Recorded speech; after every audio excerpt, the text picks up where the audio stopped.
Армысыздар, тікелей эфирде қорытынды жаңалықтар, студияда Толжан Жалғасбекқызы және сурда аудармашы Айгүл Жұмашқызы. Алдымен бүгінгі күннің басы жаңалықтарына қысқаша тоқталып өтсек. Шалғай өңірдегі қайнаған тірлік. Бұқаралық ақпарат құралдары өкілдері Балқаш ауданында болып, өңірдің тыныс-тіршілігімен танысып қайтты. Еңбекші Қазақ ауданында биыл алмадан мол өнім түсті. Бағбандар 25 мың тоннадай алма жинауды жоспарлап отыр.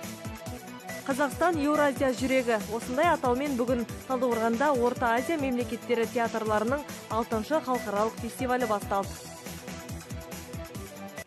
Алматы облысының бірқатар өңірлерінде мемлекеттік рәміздерді қолдану тәртібі бұзылған.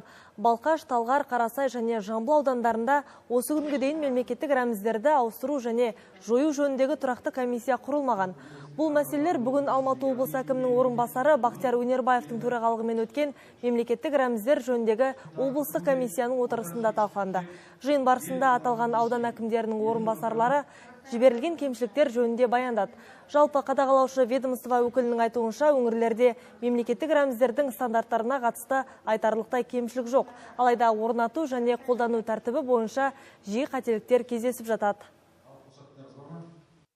Жалпы аудандарды аралағанда, біздің мамандар аралағанда, бүгінгі күнде біздің туымыздың қисайып ілініп тұруы, оның түсінің оңып кеткені, жалпы ел таңбамыздың бүгінгі күнде ескіргендер байқалады.